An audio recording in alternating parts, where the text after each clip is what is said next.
Low-carbohydrate diets, which restrict carbohydrate in favor of increased protein or fat intake, or both, are a popular weight loss strategy.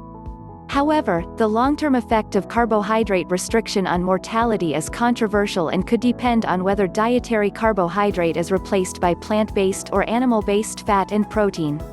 We aim to investigate the association between carbohydrate intake and mortality. Does the keto diet kill?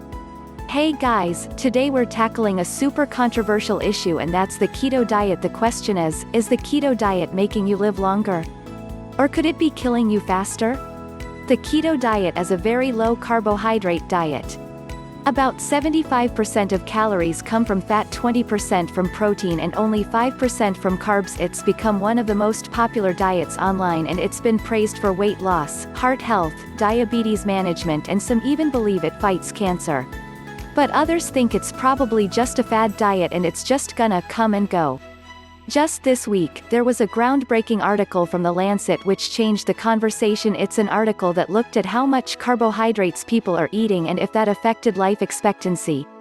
By the end of this video you should be able to make an educated decision about what you want to do with your diet, and then I'm gonna urge you to share this with people you care about because this could affect how long they live.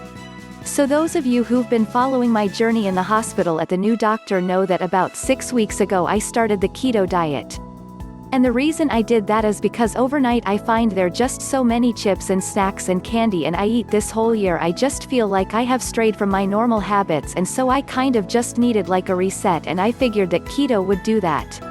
And it did. Like, I lost a couple of pounds I put on last year, and I haven't been having sugar cravings. It was great. So this week when I was flipping through my computer I saw this article, and I figured it was gonna tell me that the lower the carbs you eat the longer you live, but that's not exactly what it says.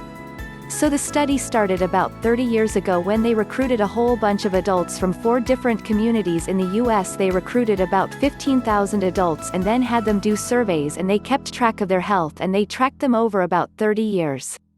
Asterisk. Okay, that's deep. Asterisk. So let's pretend these Skittles represent the people in the study. First let's divide them into the amount of carbs they eat in a day.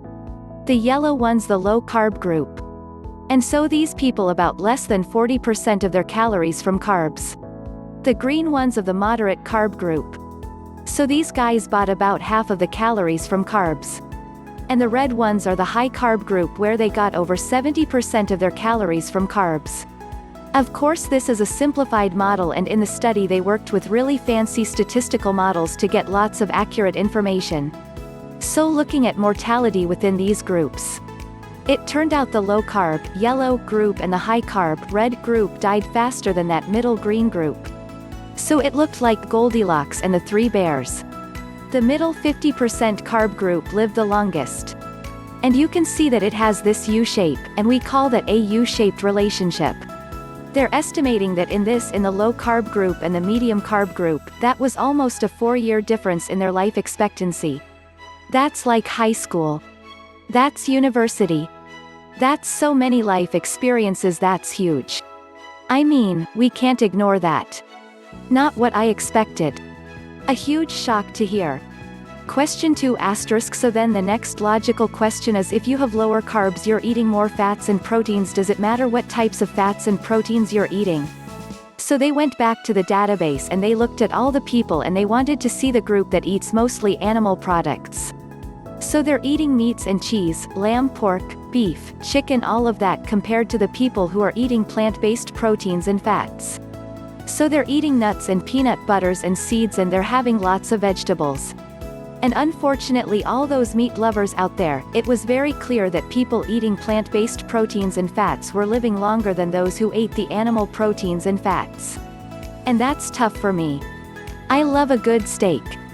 So you might be thinking, hold on, Siobhan, I don't live in one of those 4 communities in the US. Maybe these results don't apply to me. Like me, I live in Canada. I don't live in the US. But the authors were smart and they thought of this. So they did what we call a meta-analysis, where they took studies that were similar and had results from all around the world and put it all together to see if those results hold. So when they took the data from other parts in North America, Europe, Asia, they found the same results. People eating the plant-based diets were living longer. So I don't think that we can ignore these results. Okay, so after all of this, what is the main take-home message? You probably shouldn't be eating a low-carb diet that's high in meat products because it would seem these people are dying faster. Is that the end of keto? Well, if you choose to do keto, the recommendations from this study would be that you should be making it all about plant-based protein, so lots of nuts and vegetables and healthy oils. That's what you should be getting your protein and your fats from. So basically, don't make the mistake of thinking that keto is just about bacon and fat and grease, because that's probably not the healthiest thing for you. Okay. So now that we have the information, we need to decide how are we gonna change our behaviors to reflect what we believe. And I swear that is the hardest thing, it's changing your behavior.